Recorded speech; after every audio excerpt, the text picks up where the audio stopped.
Hello, everybody. This is Empowering Democracy. I'm your host, Joe Firestone, and our topics for tonight are Trump's court and uncharged crimes, the absurd choice that's between Trump and Biden, and also dangers of having too refined a conscience. And we'll get to what that means as we go through the show. I see. Oh, there's April. She's here. There are a few other people already here too, but they've not announced themselves. Uh,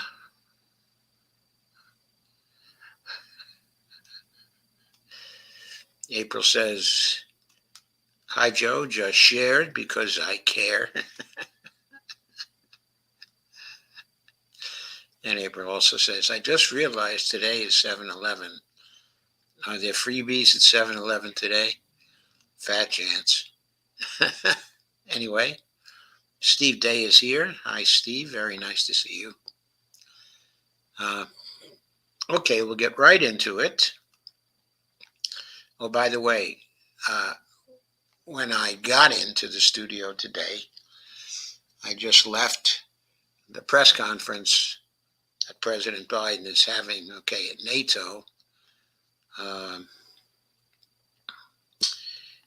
all I have to say is he was obviously making a supreme effort, but it was pretty pathetic. He just, his mind evidently just skips. It just sort of skips.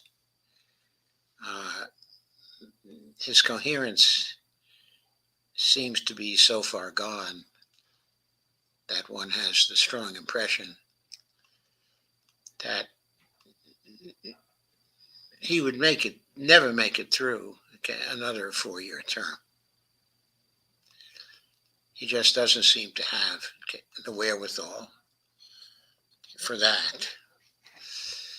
So he and his forces have been trying to tamp down all the requests that he withdraw. But of course, in the last couple of days, that's been quite unsuccessful. Everything has heated up again. Whether this press conference will shut people down again, I don't know. I would have to say, not from my point of view, it's just going to increase the concerns that people have. Okay, so I'm going to get to the first of our pieces tonight about Trump's court.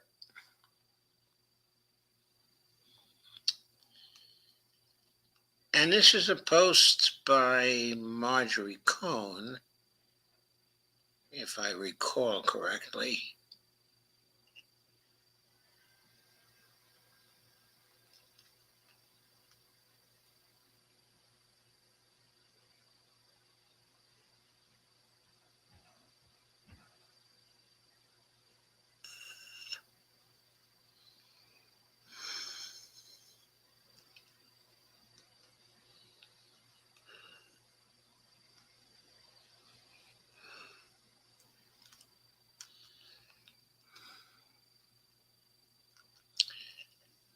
I caught this at Common Dreams. I'm sorry, it wasn't Marjorie Cohn. It was by Ralph Nader. And I caught it at Common Dreams.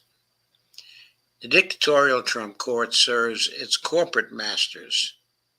The highest court in the land has hijacked our Constitution and noble ideals and entrenched presidential immunities beyond the power of Congress to change. I don't think that's right, but we'll get into it. That's not a big deal or impeachable offense. What is? That's a very pregnant question asked, by Ralph Nader. But of course, this Congress and maybe not the following Congress, starting on January 3rd, would move to impeach him. There have to be political changes for that to happen. Going on with the article, the sixth, quote, corporate state U.S. Supreme Court justices occupying unaccountable lifetime unelected positions handed over dictatorial power for presidents and corporations that disassembled our founders' Constitution and the centerpiece of the American Revolution in 1 week. Led by the notorious Trump versus the United States case, a 6-3 decision undid the American Revolution. I'm sorry, I skipped a paragraph here. So let me go back. I must have scrolled down. Led by the notorious Trump versus the United States, these interwoven and dictatorial commands will live in infamy unless reversed or overridden by a constitutional amendment. Again, I disagree with that, but I'll explain, of course. The paramount goal of our revolution, starting with the Declaration of Independence on July 4th, 1776, was to end King George III's iron rule over the American colonies and vaccinate the country against another, quote, King George. Chief Justice Roberts' opinion in Trump versus United States, a 6-3 decision, undid the American Revolution. He decreed that presidents are absolutely immune from criminal prosecution for their core official acts, including starting wars of aggression or defying scores of congressional subpoenas. Quote, presumptively immune, unquote, for all other acts to be defeated by an infinitely opaque legal standard of, quote, we'll know it when we see it, unquote. Roberts refrained from providing a single hypothetical to illustrate his categories, except all changes with and orders to the Justice Department are immune. For instance, bribing the Attorney General to indict a political opponent on trumped-up charges. Sonia Sotomayor's powerful dissent stepped into the breach. She asserted without dispute from Roberts that the majority had invented a, quote, law-free zone, quote, entrusting the president with a loaded weapon for future occupants of the White House to brandish. Specifically, quote, orders the Navy SEAL Team 6 to assassinate a political rival. Immune. Organizes a military coup to hold on to power. Immune. Takes a bribe in exchange for a pardon. Immune, immune, immune, unquote.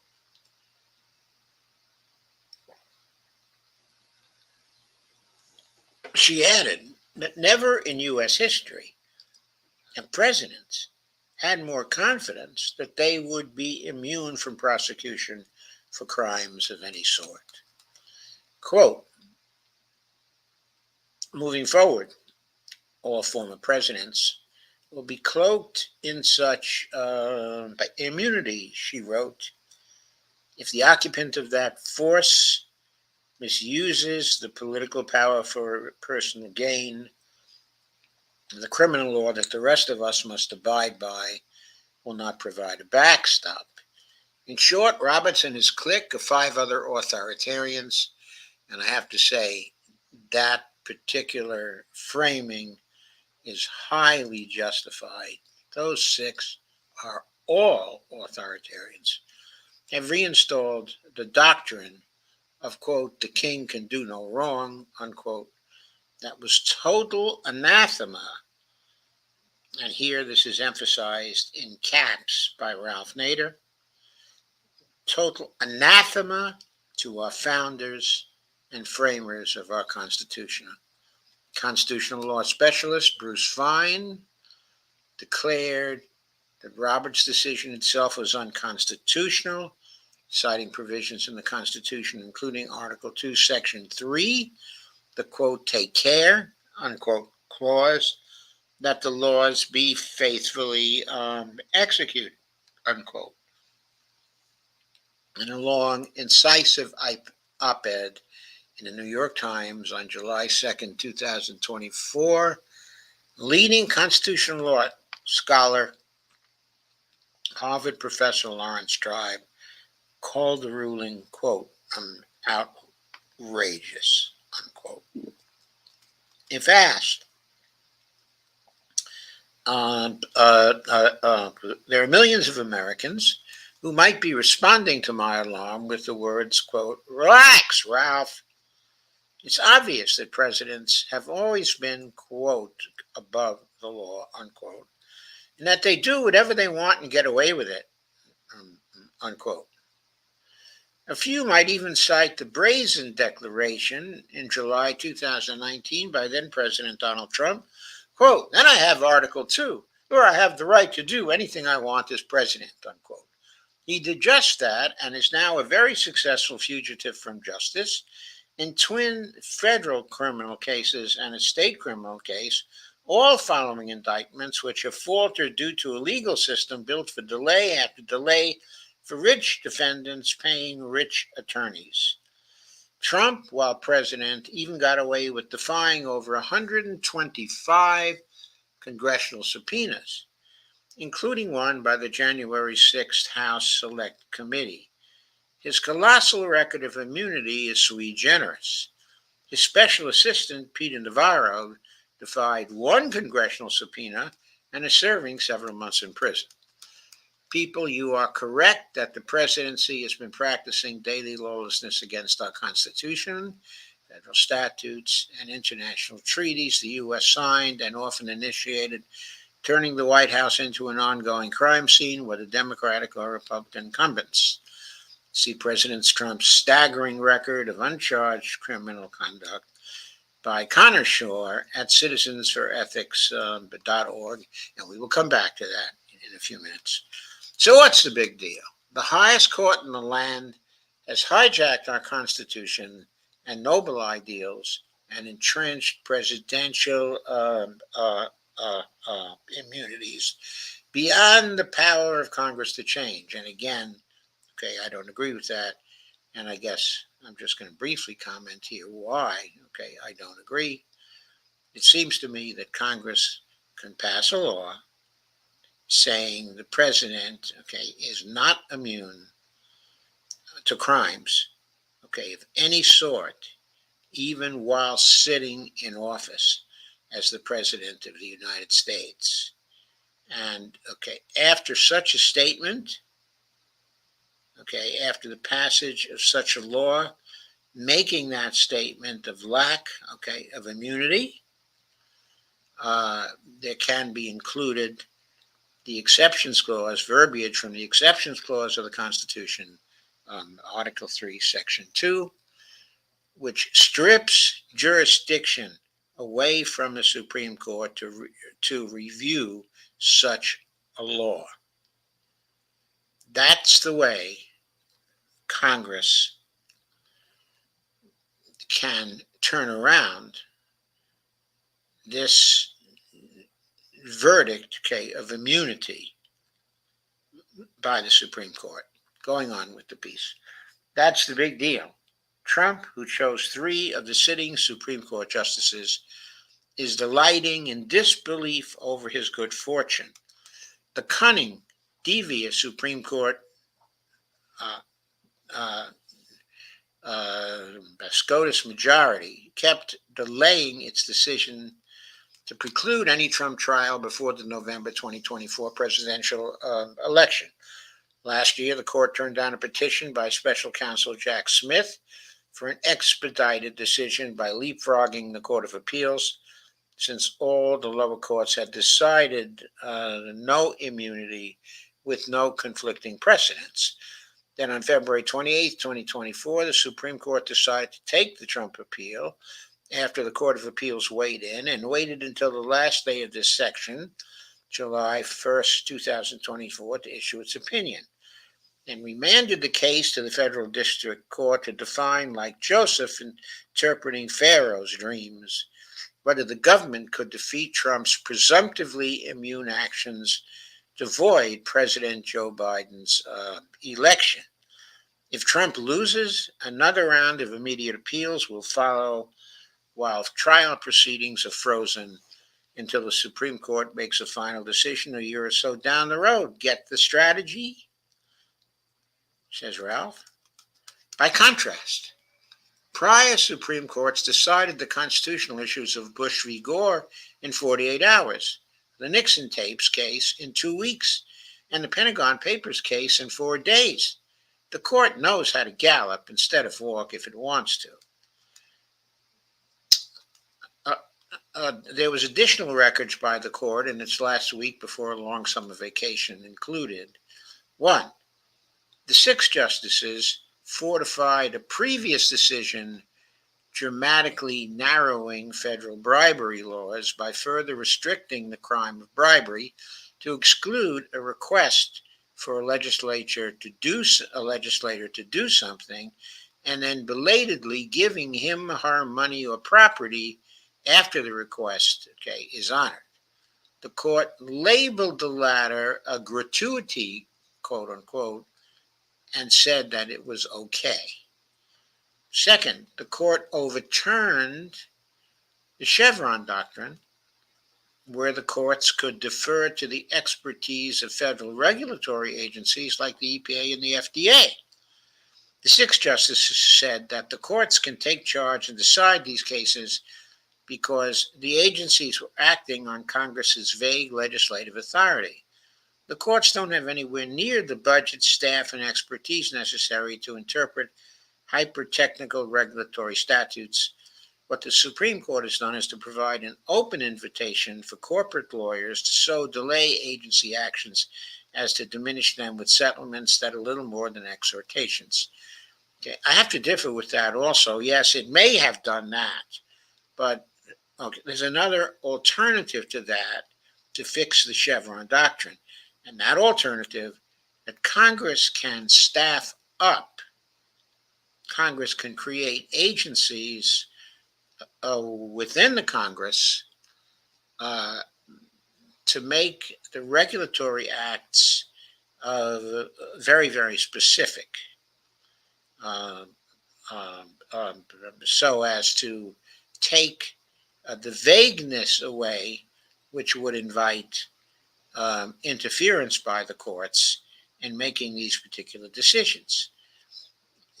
Just to take this to an extreme, Congress could, following this decision by the court, ask the executive branch to transfer its regulatory staff over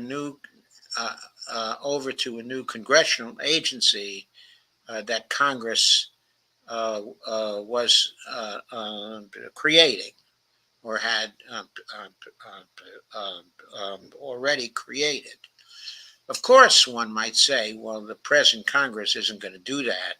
But once again, if we have a new Congress on January 3rd, and the new Congress is staffed by non-Republicans only, then such a Congress could certainly create agencies within the Congress that could employ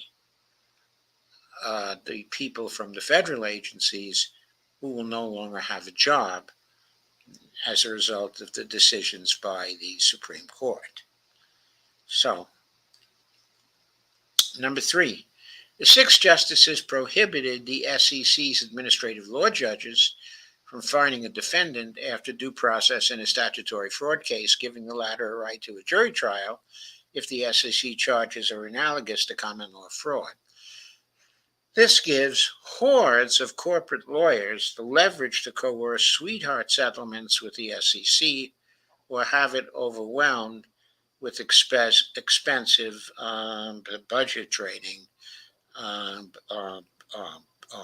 trials. Of course, Congress can do something about this too by upgrading the resources of the SEC. It might have to upgrade the resources of the SEC by tenfold or 20-fold to solve this problem, but probably Congress can do it.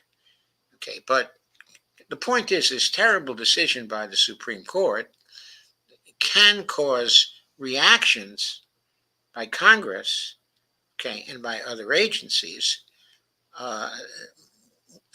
to just create entirely new bureaucracies in other areas of the federal government. Number four, adding to their previous years of straitjacketing of the EPA's life-preserving missions, the six justices gutted the Clean Air Act's, quote, good neighbor provision, unquote, such as actions prohibiting states from allowing pollution to stream into sister states. The losers here are all the people who want clean air, water, and soil, who want corrupt politicians and corporate crooks held accountable, and who most definitely do not want a president to be a king above the law, brandishing immense powers of illegal violence abroad and at home, secrecy, and destruction of the people's right to freedom, justice, health, safety, and economic well-being, ordered by lifetime justices who have no robes. Don't you think? Impeachment and a constitutional amendment should be on the table. Well, what I think is impeachment ought to be on the table as quickly as possible, and I would look to a new Congress to do that. But rather than going through a constitutional amendment process, which requires extraordinary majorities and takes all kinds of time, I think what should be done is Congress, in each case of a decision that's very bad that has been made by this Supreme Court and earlier Supreme Courts going back to 2010, and perhaps even before, going back to 1978 even, there should be new laws passed by Congress between January 3rd and January 20th, which would repeal all those decisions by also having recourse to the exceptions clause of Article 3, Section 2 to prevent any judicial review by the Supreme Court of these new laws, countermanding the former decisions of the Supreme Court. And besides impeachment being on the table for these justices of the Supreme Court, I think it would be important, to deliver a lesson to other justices of the Supreme Court who think that they are above the law, for the Justice Department actually to arrest these six justices, indict them, and then try them for failure to uphold their oaths to the Constitution. Because at least some of these decisions, and especially the immunity decision, clearly contradicts the explicit text of the Constitution, and therefore means that these justices have violated their oaths to uphold the Constitution as it currently exists. So they have violated, their oaths. They should be charged, with perjury, and perhaps going even further with disloyalty to the Constitution. There must be some provision of the Smith Act which could be used against them. I know, but many people will think that I'm talking very extreme remedies here, but what's happened has just requires action. It has transformed the character of our legal system in a completely illegitimate way. I'm not going to say that a president actually becomes a king above the law, but he certainly can become a dictator, okay, above the law with the class of immunities that the Supreme Court has conferred upon him. And of course, it's important again to state that what they've done contradicts the explicit text, okay, of the Constitution. And that means, in contradicting it, what they have done is to overthrow the Constitution. And they have sworn fealty to the Constitution. All the justices of the Supreme Court have. And all the presidents have. All the congresspeople have. All the federal officers have. There have to be penalties for that. And the Justice Department, it seems to me, has to prosecute it. There's nothing in the Constitution that says that the Department of Justice cannot prosecute lifetime justices of the Supreme Court. So, I had to say that again. I'll now look at some of your comments.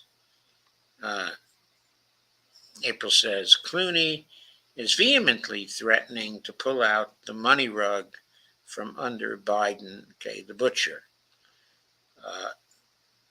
Yes, he was threatening that. And I think a number of other donors have been threatening that or have already pulled out the money rug, at least temporarily, from Biden as this goes on. But it's not because Biden is a butcher, though in Clooney's case, it may be because he's a butcher. But in the other cases of donors, not necessarily because they consider him a butcher, but it's because they consider him an incompetent butcher. But Joe, they'll say that Constitution fildy. I don't know. They'll say constitutionality is open to interpretation. Of course it's open to interpretation, but the Department of Justice also has the right to interpret it because the Attorney General has taken an oath to support and defend the Constitution against all enemies, domestic, and foreign. So he can prosecute, he can cause a trial, and then the issue will come up, were the justices faithful to their oaths to protect and defend the Constitution against all enemies, domestic and foreign? And maybe a jury trial will decide, no, they weren't. They violated their oaths and they're guilty of perjury. And all that would be perfectly according to the laws of the United States. There would be nothing wrong with that, okay, in my view. Okay. Of course, everybody will say he's dangerous radical, but here we go. So let's get to the second of our posts tonight. Okay, this is one I just want to call your attention to. Okay, I'm not going to go through this, okay, in any length. But, of course, in the description, okay, I give a link to Citizens for Responsibility and Ethics, okay, in Washington, or CREW. Okay, let's see, what do they give, what that acronym means now, acronym.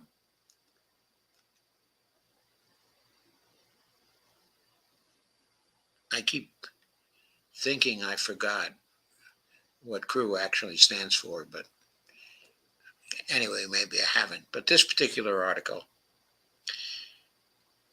it was published March 1st, 2022 by Connor Shore and updated July 5th, 2023.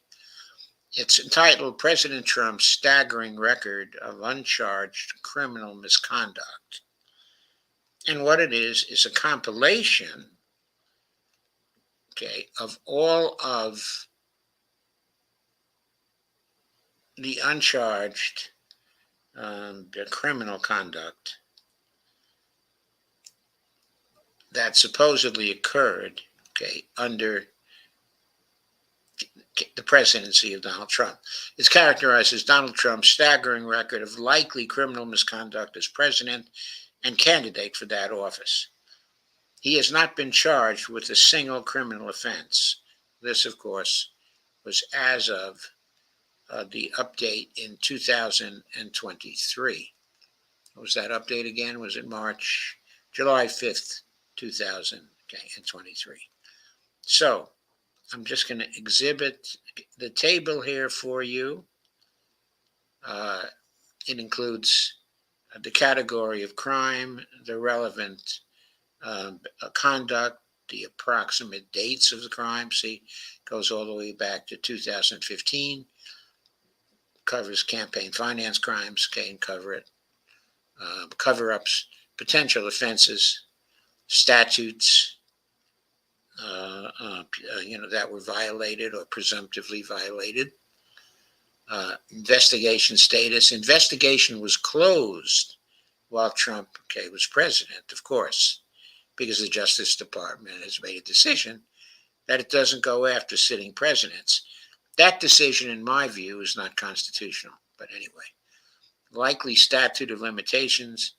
There was a statute of limitations on this in 2020. More statutes, of limitations. But anyway, these are the categories, of the table. There's a link to the complaint and the report and additional links that are given, in this table also. And that's really all I'll say about it. It's just, it's just huge. It covers 5 pages of a spreadsheet. Obviously, it's in a spreadsheet. And it is just huge. So, it's a record. You can use the record, to refer to. I think it's very cool. About the crimes committed in 2020, the statute of limitations on those is not up till 2026. So there's plenty of time yet to cover those crimes. Let's go back to page 4.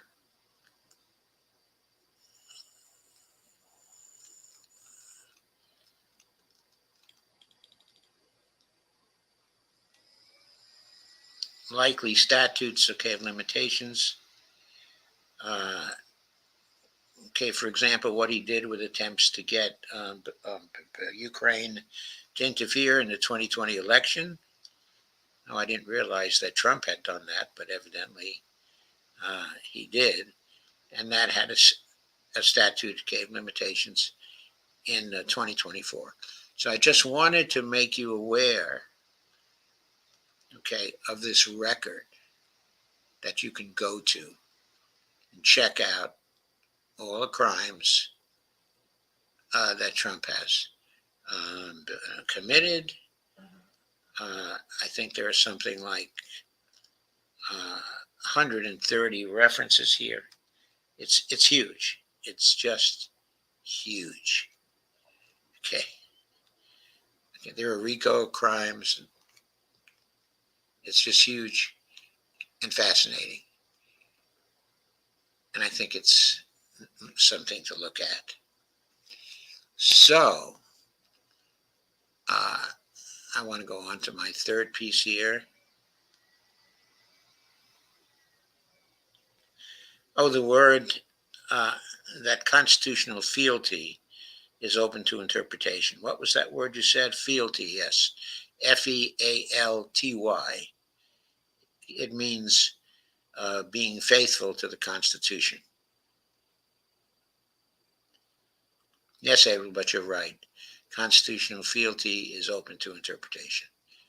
It is open to interpretation. But it's still a crime not to be faithful to the Constitution, especially for a Supreme Court justice. That means they would have failed to uphold, the Constitution, and they can be charged for that, in my view, anyway. And I'm calling for charging them for that.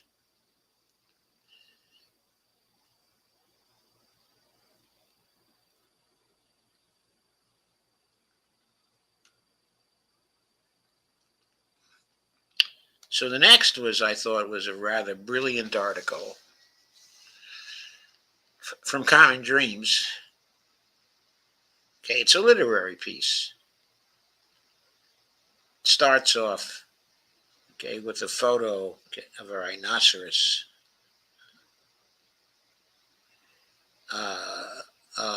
walking in a studio.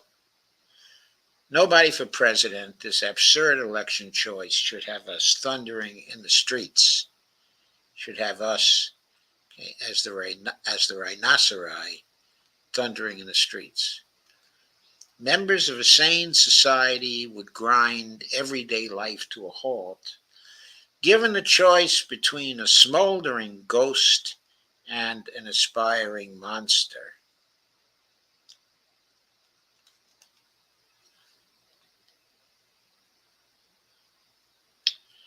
In Eugene Ionesco's 1959 play, quote, Rhinoceros, unquote, a staple of the post-war absurdist repertoire, the cast of characters discuss the sudden news that one or more rhinoceros have been seen running through their small French town.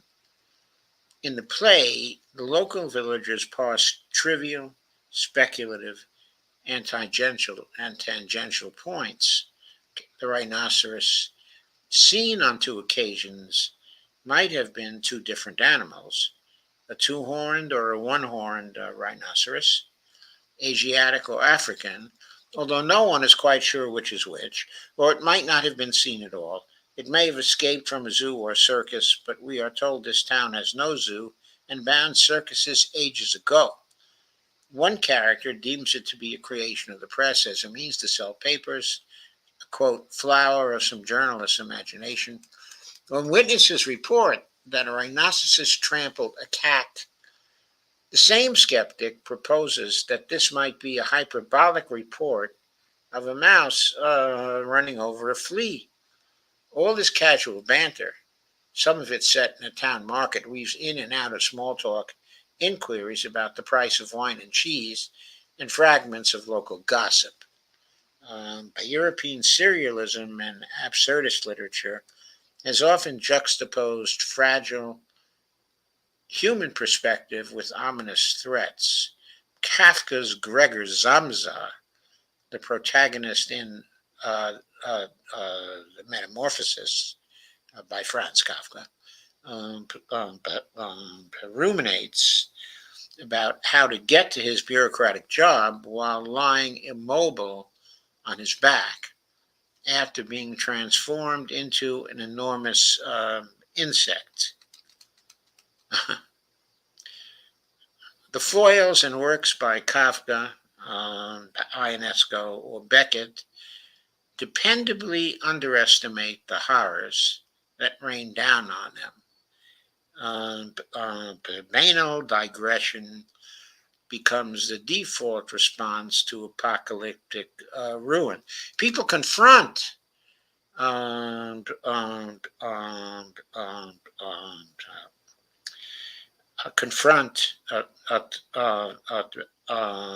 malice with various forms of denial. Of course, the rhinoceros symbolize fascists. The people in Ionesco's imaginary town miss that point, even as town people become rhinoceros, one by one. We might argue that whether last week's presidential debate most resembled a vignette from Kafka, from Ionesco or Beckett, Our pundits and political interpreters have brought a wheelbarrow full of facile explanations to give us perspective on an event that cannot easily be digested for mass consumption.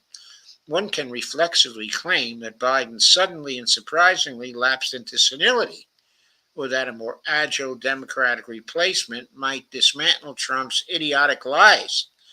But that is to mistake a bizarre moment of truth for a resolvable problem. Beckett's, quote, "Waiting for Godot," unquote, opens with an iconic line uttered, by Estragon, quote, "Nothing to be done," unquote. And that might just be the statement that we have to come to grips with. The presidential debate was not an event to wrestle with, not a challenge to send us madly tinkering with our democratic options, but a gauge of horror. There is nothing to be done, at least nothing that the media pundits and Democratic apparatchiks suggest. Yeah, for example, except of course go and vote. But nothing else to be done. As Rachel Maddow suggested, we're going to have to live with this for a long time, right? We're not holding absurdity at bay, but kicking and screaming to pretend that it has not swallowed us up. Fascism is not a future threat, but our current reality. In Ionesco's terms, half of us have turned into rhinoceri. A new Democratic ticket won't change that. Let me run through a particular moment imperfectly recalled in my memory from last week's debate. The moderators had asked Trump, did I say who the author of this article was? I guess I forgot. The author is Phil Wilson. It was published on July 9th, 2024. I think it's a brilliant piece, as I said. The moderators had asked Trump what he would do about climate change, and he eventually said, after dodging the issue, I am paraphrasing or nearly quoting verbatim, doesn't matter which, quote, "We will have the most beautiful clean air and clean water too," unquote. Biden stood with his mouth agape, uncomprehendingly or wandering aimlessly about the corridors of hallucinatory dreams. The moderators were frozen, mute, dumbstruck. Who was Trump speaking to? I translate, quote, "We will have beautiful clean air and water," unquote, into recognizable discourse. Quote, "Fuck you and everybody else. I will take a reeking shit on the environment and there is nothing you can do about it," unquote. In what universe might Trump promote beautiful air and water? Or more pointedly, what barrier have we breached in order for 50 million people to hear Trump, the environmental befouler in chief, mock our collective suffering without most of those 50 million skulls exploding and spilling torrents of gray matter across the nation? Trump's bullshit is a unique gauge of our collective demise, and we hear it with a habitual manner of mass indifference. Of course, present company accepted. I don't think we're indifferent to Trump's bullshit. I hope not. We have become, by the tens and tens of millions, deeply removed from nominal reality. But by the way, that's not only Trump's choice. Look at all the propagandization coming from the Democratic side for years and years and years about the basic reality, political reality of the United States. It's not just Trump and the Republicans who are guilty of helping to remove us, to make us deeply removed from nominal reality, as Phil Wilson puts it. Trump can say virtually anything, and we will not flinch.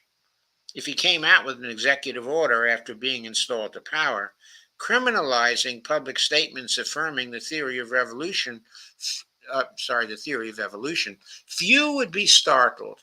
If he denies voting rights to the unemployed or gives 2 votes to gun owners, there might be a muffled response of dismay, but no sustained outrage. I don't know, my outrage would be pretty sustained. I don't know about you. The issue most confronting the U.S. is not Biden's senility, but the fact that we live in a rhinoceros-infested land. All that stands between the U.S. and a consolidated fascist state is a senile, morally defective man who never had more than average talent to begin with. Are we okay with that? No, I'm not okay with that. And that's why, I often say, vote for somebody else other than Biden or Trump. The whole point should not be Biden's cognitive capacity.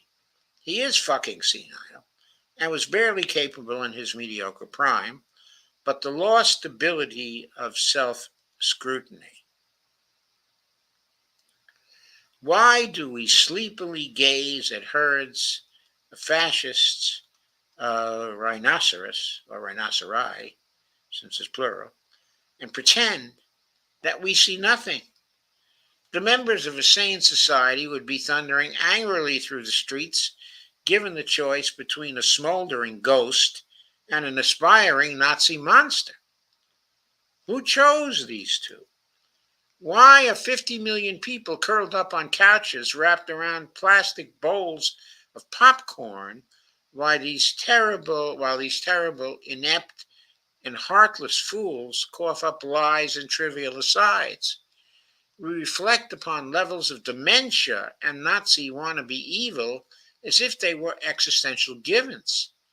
Of course, we all must decide on November 5th which genocide dare we prefer, the one who bombed the children of Gaza or the one vowing to deport up to 20 million innocent people. Do we pick the one who can barely remember his own name?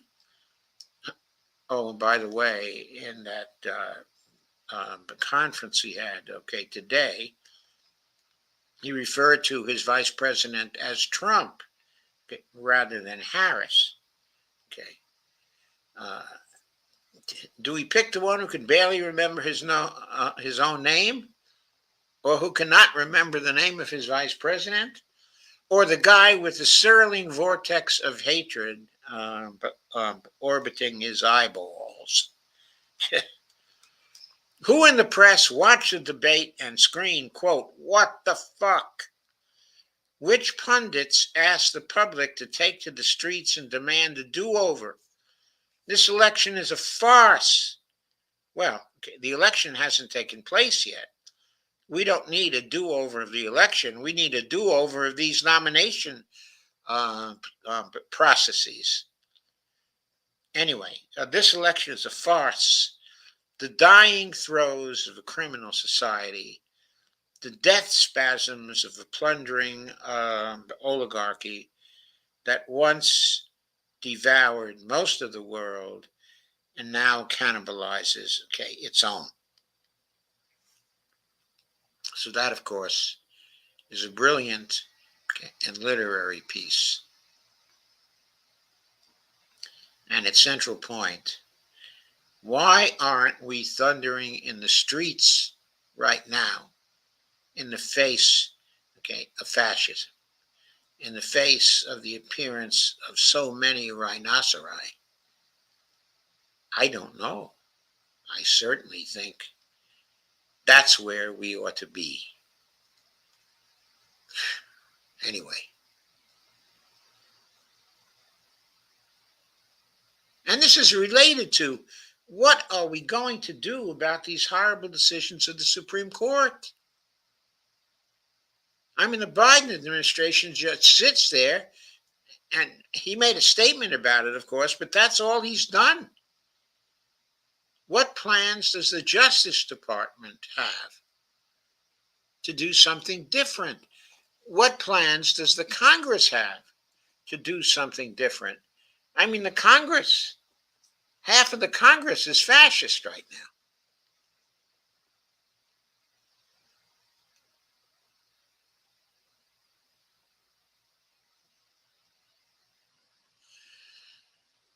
So, getting to my last post of the night, before I go over to help D,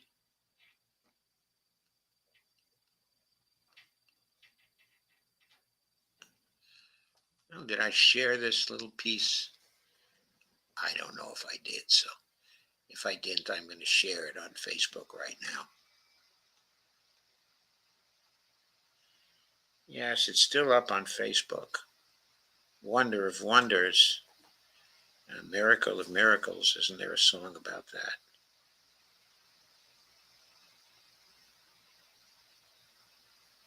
Okay.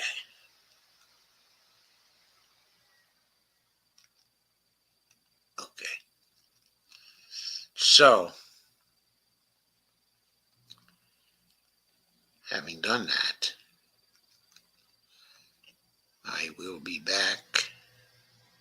Well, before I get to my last piece, I think I will go to some of your comments.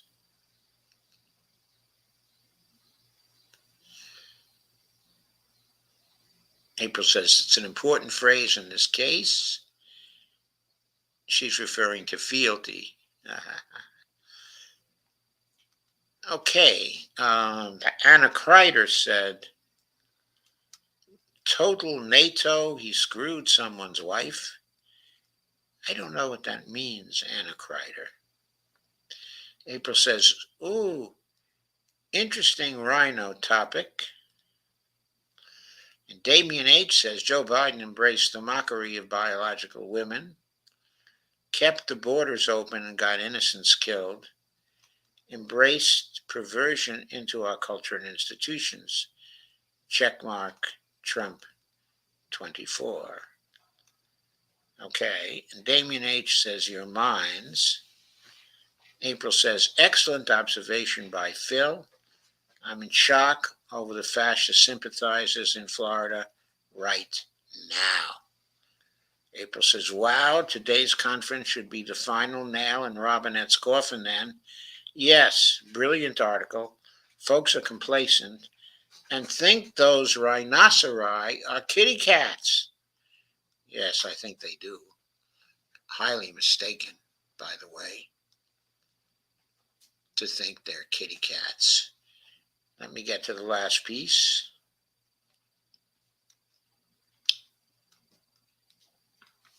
I think that was also quite a brilliant one, if I can find it.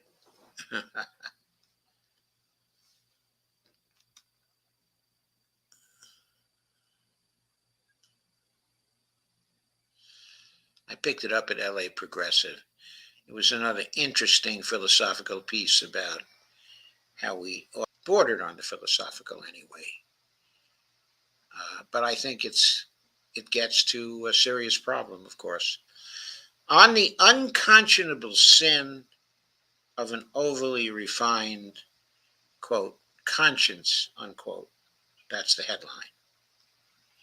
Some of us, including yours truly, are being accused of having an overly refined conscience.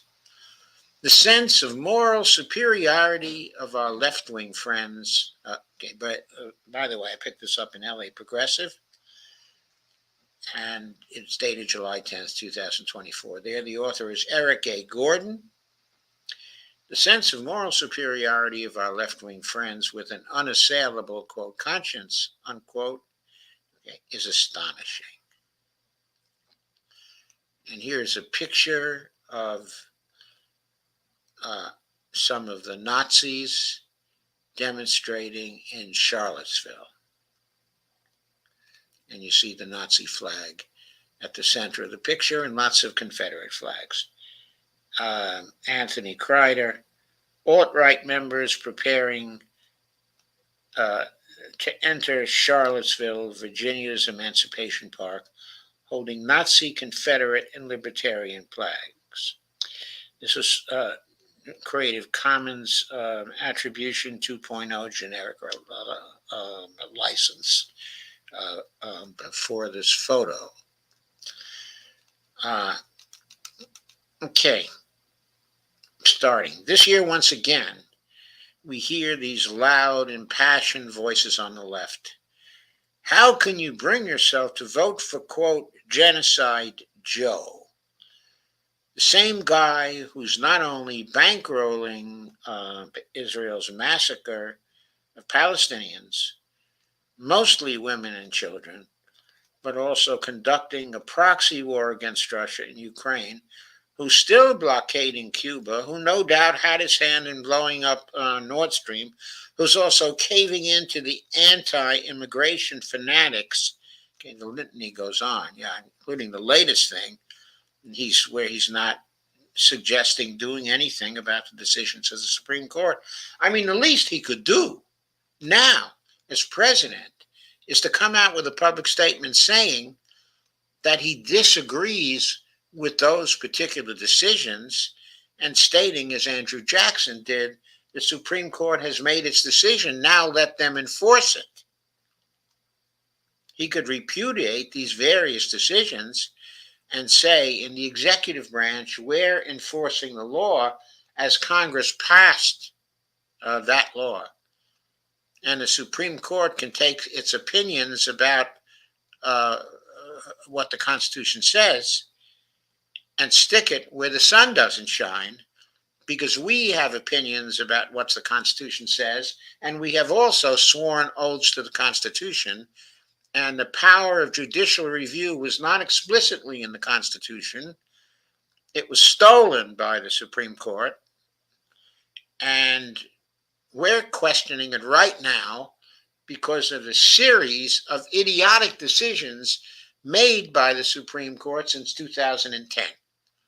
What's wrong with saying something like that and saying you can take your Chevron decision and stick it where the sun don't shine?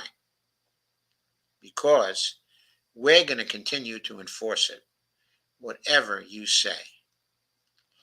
At the same time, and by the way, we're going to get a bill passed through Congress which has the exceptions clause in it, so you won't be able to do anything about what we're going to do.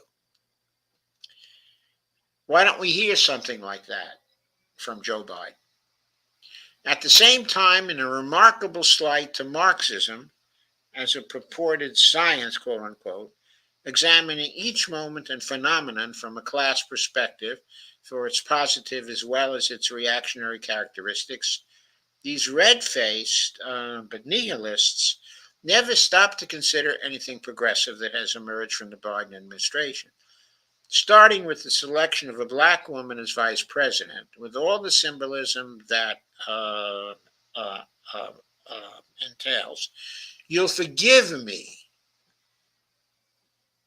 if I don't have very many kind words to say about the selection of a black woman as vice president, who, while she was Attorney General of California, kept people who were black in jail while their sentences were up. She didn't actually keep them in jail. She forced them to fight fires for $1 a day past their sentencing period. I could go on with a litany of complaints about what she did as the Attorney General of California, but nothing I could say speaks to the very low depth of the character she exhibited in that particular office. It's not a question of selecting a black woman, as vice president. There are hundreds of black women, thousands of black women he might have actually selected for that role. He could have selected Ketanji Brown Jackson, for example. That would have been a progressive choice. It was not in itself progressive that he selected a black woman as vice president. I'm sorry. Not to mention the real possibility that in the flicker of a heartbeat, she might become the president. Oh my God. Oh my God. To have her become the president? What horrors would she commit as the president of the United States? In her stint as Attorney General of California, she showed that she has no moral compass. The appointment of a black woman as a Supreme Court justice and a couple of hundred other well-considered judicial appointments. I'll give credit for the appointment of Ketanji Brown Jackson. That was a wonderful appointment to the Supreme Court. A wonderful appointment. The infrastructure bill he got passed, that infrastructure bill was replete, with cronyism. And it was a bill that was a climate a token. He did not fight for a really big climate bill, which even began to address the climate crisis. It was an inadequate bill. He sold out many of its provisions to Manchin and Sinema. He didn't go around the country seeking support for it. He didn't make a bunch of speeches seeking support for it. He got the least thing he could get with huge support for doing something about the climate. The cancellation of student debt, sorry, very little of that. He botched that up completely. He used the wrong authority there. He could have gotten the cancellation of all the student debt if he had used the right authority. Gun control, very little did he pass in the area of gun control. His vocal support for labor unions, it was pretty good, and in certain concrete instances, it was even simply good. But what did he do with the railroad strike? What did he do to the Railroad Workers Union? Come on. Come on. That was horrible. The sense of moral superiority. This is not a sense of moral superiority. Just because there are progressives who criticize the record of Joe Biden from a progressive point of view as woefully inadequate doesn't mean that we have a sense of moral superiority over others or that we have an unassailable conscience. It doesn't. It's just labeling. Where is their strategic thinking?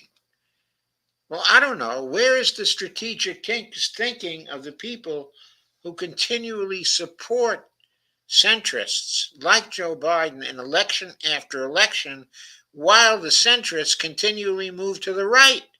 Where is their strategic thinking?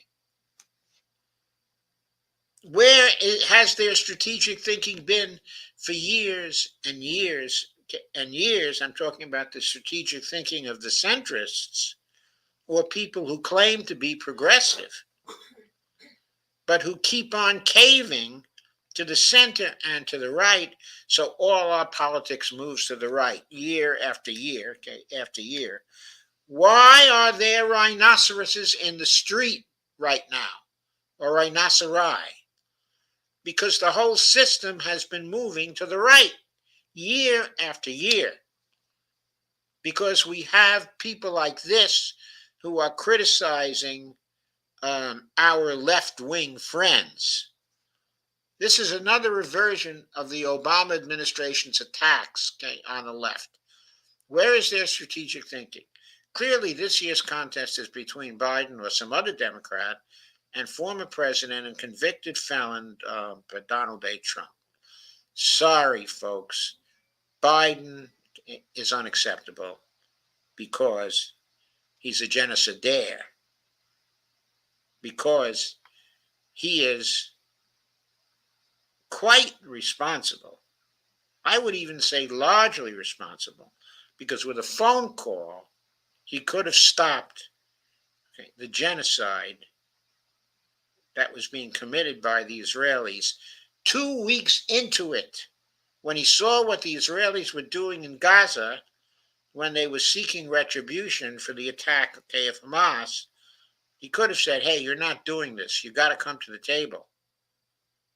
We're not shipping any arms for you anymore until you come to the table. This has got to stop. He could have done that, immediately. Instead, he has diddled and diddled and diddled and supported the genocide, enabled the genocide. He's a genocide dare. He's going to end up with an indictment from the International Criminal Court.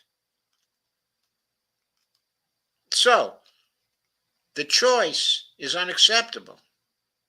As Phil Wilson's article indicates, and as I have stated here many, many times, any, quote, protest, unquote, vote for Jill Stein, RFK Jr., Party for Socialism, and Liberation, or Cornel West will only serve to satisfy Mr. Perfect Lefty's oh-so-holy conscience. Now, he's already counting out the possibility of RFK Jr. Watch what happens. Watch what happens if Biden is replaced, by some other Democrat at the end of August. Watch what happens if it turns out that Robert F. Kennedy Jr. is on the ballot in all 50 states, and Jill Stein, is on the ballot in close to 50 states. We're not talking protest vote here. We're talking, electing someone who's not a part of the duality. Now, I'm not here to cheer for Robert F. Kennedy Jr. I've just been debating a supporter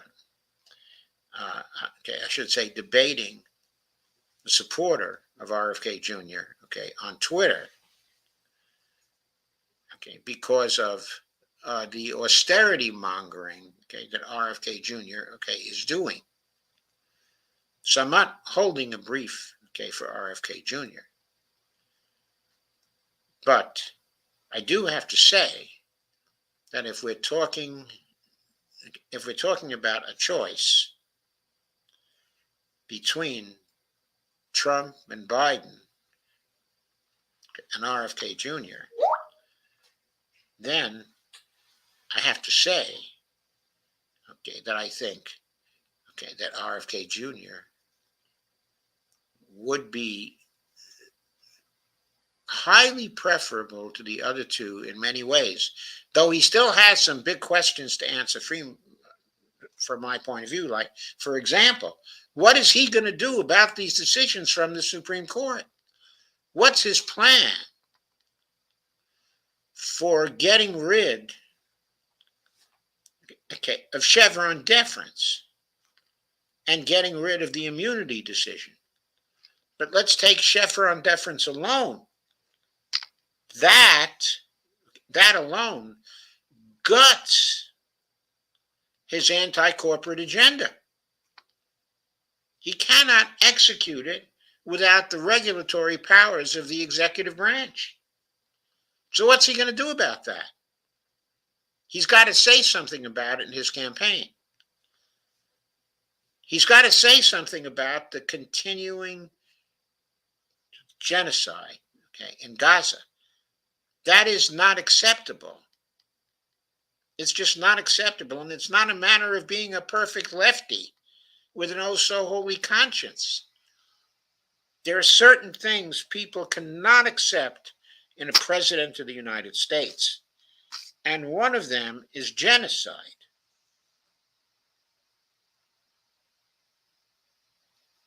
We cannot accept that, okay, in a president of the United States and still have a country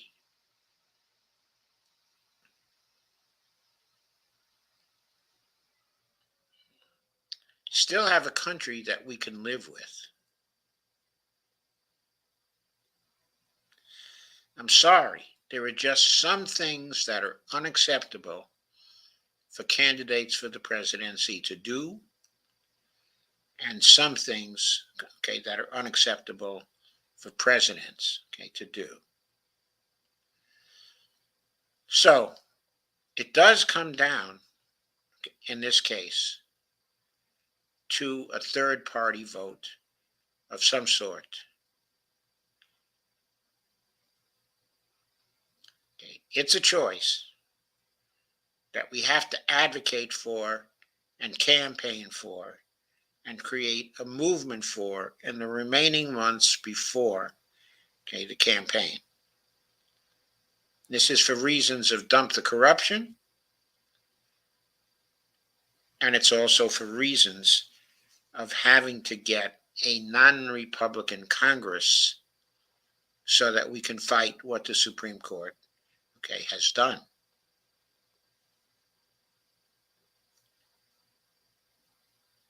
The problem with Joe Biden is that he is simply not sufficiently competent to fight the Supreme Court. He's not sufficiently competent to end these wars. His cognitive decline was patent and visible in the press conference he just had. Same thing when it came to the debate. He's obviously not all there and struggling, and he hasn't even completed his first 4-year term. He won't complete it until January 20th. By January 20th, I mean, I hate to see what he's going to be like on January 20th.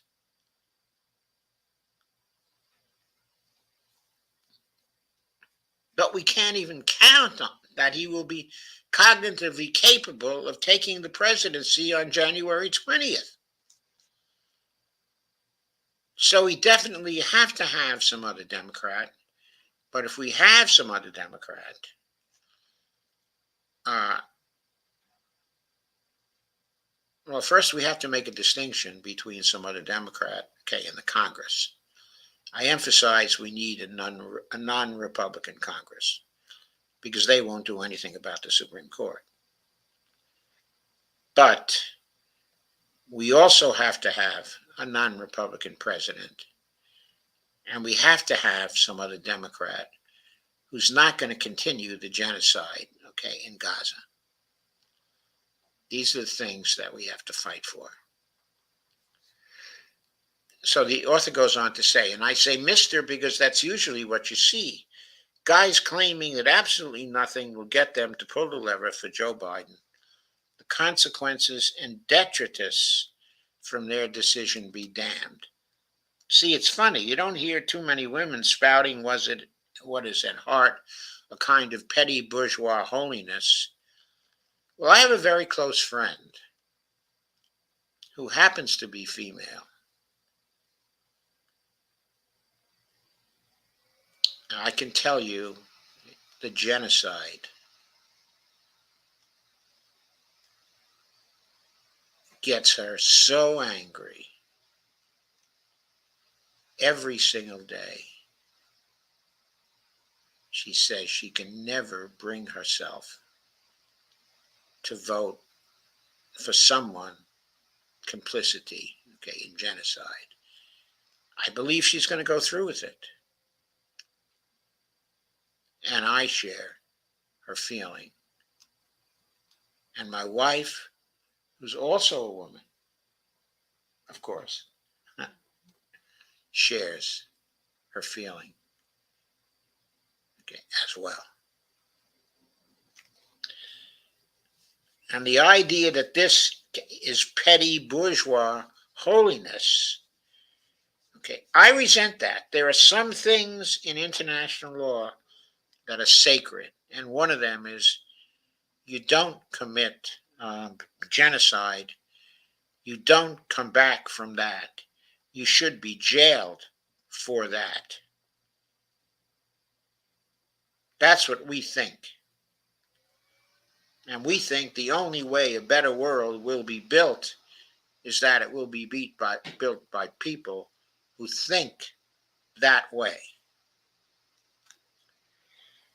They know, he goes on, what dangers lie ahead. Hell, they're already here. A future America where abortion is completely outlawed for any reason, or even contraceptives are illegal, where hangers will be a woman's last resort.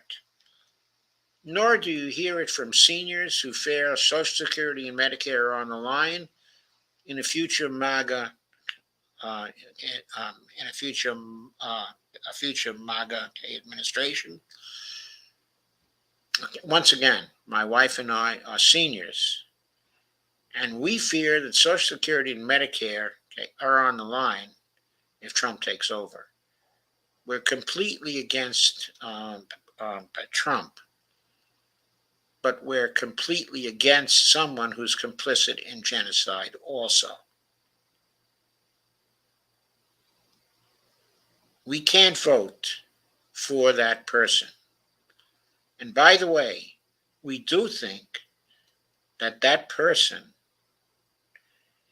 is, shall we say, pragmatic enough in the short-term notion of pragmatism.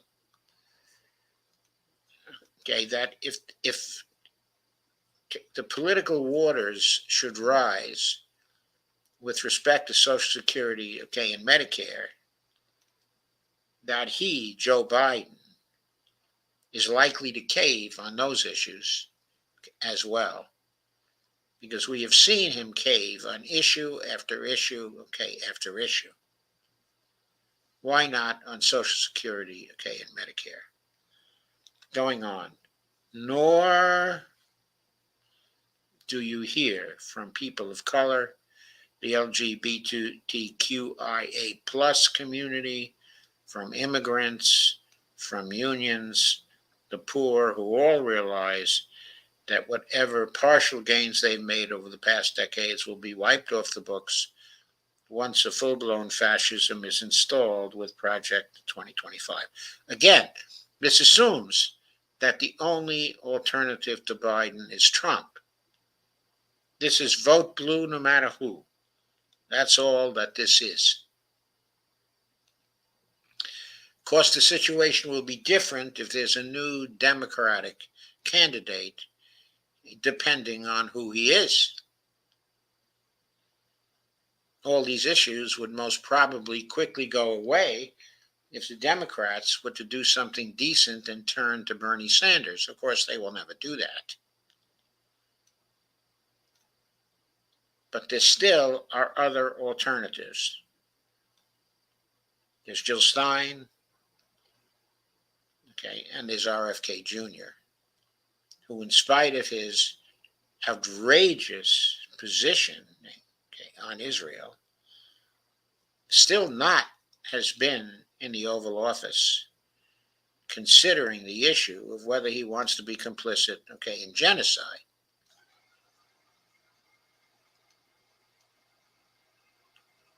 Okay, it seems to me that Robert Kennedy is going to have a hell of a difficult time following up on that policy of Joe Biden. And I don't think he's going to sit still for it. I think he will find another way, protesting his loyalty and fealty to Israel with every breath, but he will still find, okay, another way to stop this genocide, even if he has to stop the shipment of arms to Israel to do it. I think he is man enough to do that. Going on. So it kind of looks like these white men educated for the most part, or objectively, quote unquote, as many Marxists like to say, aligning themselves with the very fascists they say they deplore. That's nonsense.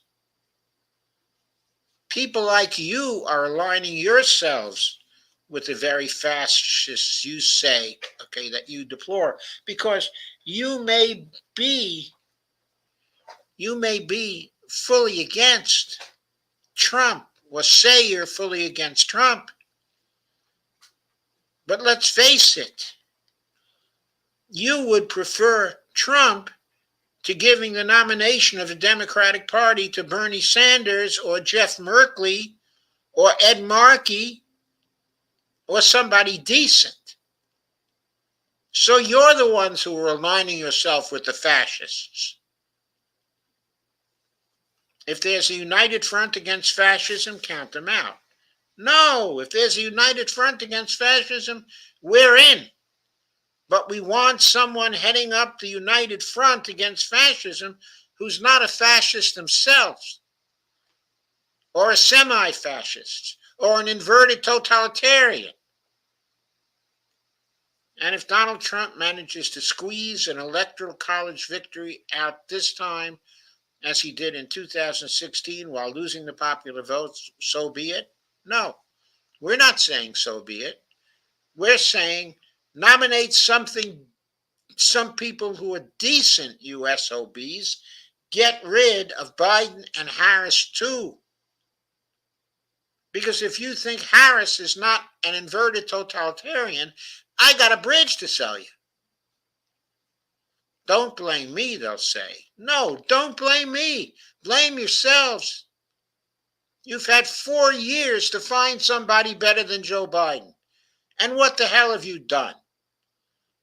That's the way the Electoral College was designed to work. Or the Democrats lost this one themselves with their lousy capitalist, racist, imperialist policies. Yeah, can't stand the truth? If the Democrats do lose this one, it's going to be because of their lousy capitalist, racist, and imperialist policies. The sad fact is that the working class and its allies rarely in history ever get to choose the battleground on which we're forced to fight. We operate with almost every better option closed to us. It's true this year, and it was true in many other critical elections, but demonstrably more so now.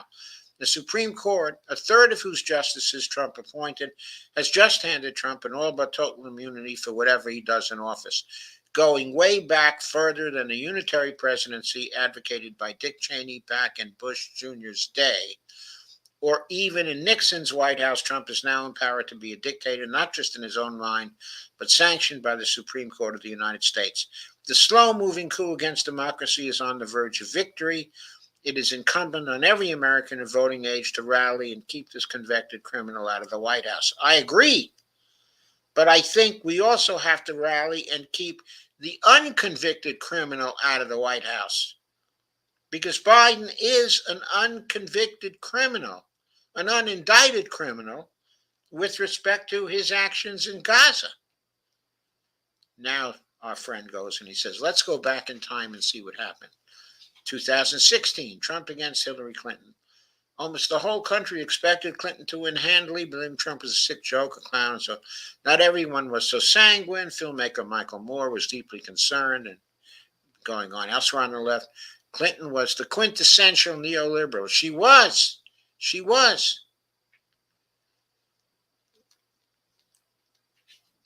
And the message was, don't bother voting for this witch and forget about the ceiling-blasting, history-making election of a woman to the White House. Oh, come on. Give me a break. People of that mindset around the country felt similarly. Yeah, I know. I know Clinton never even stepped foot in Wisconsin to campaign, so confident she and her advisors felt it. What happened? It was freakish, but just barely possible. Trump won the Electoral College 304 to 227 by pulling ahead in the key heavily populated swing states of Wisconsin, Michigan, Ohio, and Pennsylvania. Again, you guys, the vote blue, no matter who's, you guys went and nominated somebody who was the worst candidate to oppose Donald Trump. Somebody he could constantly make fun of and tear apart. You didn't give the nomination to Bernie Sanders in 2016. Bernie Sanders would have ripped Trump to shreds.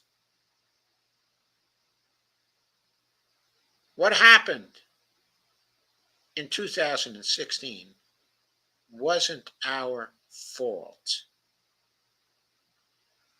It was Al Gore's fault. Even right at the end, when the Supreme Court made its horrible decision, taking the presidency away from him, did the Democrats stand up? Did they call the troops out? Did they question the decisions of the Supreme Court? Did they get their people into the streets? Or did they slavishly cave to that outrageous decision by the Supreme Court and insist that the voting be completed in Florida so Al Gore could win? Don't blame this on Ralph Nader. Don't blame this on Jill Stein. It wasn't their fault. Gore should have won against Bush going away. He made many bad decisions in that particular election, including not having Bill Clinton campaign for him. And you're blaming this on Jill Stein? And you're blaming this, on Ralph Nader? And you're criticizing Jill Stein, who never held any office? Green Party people often have never held any office because of all of the obstacles put in their way by the anti-democratic two parties, including the supposedly Democratic Party. I mean, this is all BS. You boil everything down to the final decision, and then you blame the left because the left doesn't want to cave. But you don't blame yourselves for continually caving to terrible candidates in the whole run-up to the presidential election. You don't blame yourselves for constantly compromising, and I'll say it, constantly compromising with evil all through the political process. You never blame Obama for protecting the wealthy and protecting the banks against the pitchforks, instead of leading the charge of the pitchforks. If Obama had made use of his mandate,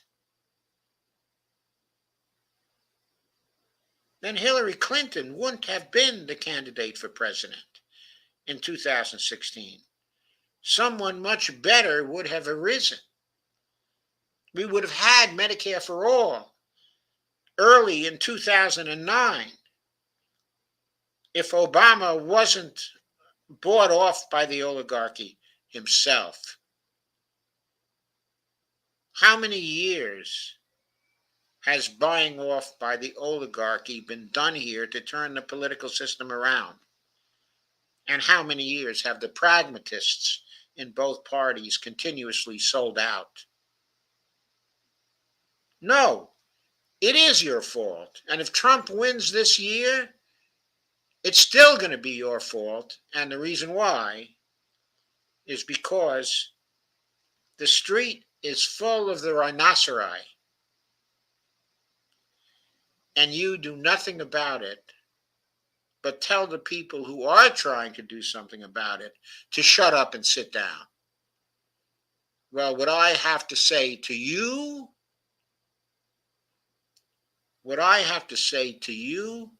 Mr. Gordon, is you shut up and sit down. Because we don't need any more of your vote blue, no matter who, types of lectures. Let the Democratic Party take the responsibility of nominating someone who can win against Trump. It's not that hard. Let them recommend, okay, a decent man, and let the donors shut up and sit down for a change. Okay, folks, that's all I have to say tonight. I had no idea I was going to go this route. No idea. I will look at your last comments. Steve Wolfbrand says, hello, everybody. April says, Biden's silence about the Supreme Court's their mutiny should scream, quote, get the hell out. Of course. Doc, of course, you know I'm in California. We hate her. Of course, you hate her. You know she's immoral. You know she stinks. You know one of the worst things that could happen is to elevate her to the presidency. Yeah. Maybe not as bad as elevating Trump to the presidency, but pretty close. In Kamala Harris, you're looking at an inverted totalitarian. I mean, you're looking at a black version of Hillary Clinton. April says, I think the guy community are the ones that hacked the fascists' game plan. Oh, the gay community, correction, thank you. Rhinocerai and kitty cat clothes, vote blue no matter whose. Loved your passion tonight, Joe. Invigorating, says April. And contagious. Well, thank you, April. I appreciate it. Well, that's me for tonight. Attendance was a little better tonight. Please do share, like, and subscribe. I'll be coming back but tomorrow. And tomorrow, I'm going to make an attempt to outline the steps that we need to take to overturn what the Supreme Court has done and get, okay, a better America. Okay. So thank you for coming. I'm going over to help Dee on Around the World, okay, with Dee and Friends. And I hope that some of you will follow me. Thank you very much. Oh, and by the way, do buy me a coffee or make a donation to my Patreon account. They both are crossing the screen, okay, right now. And thank you very much. Good night.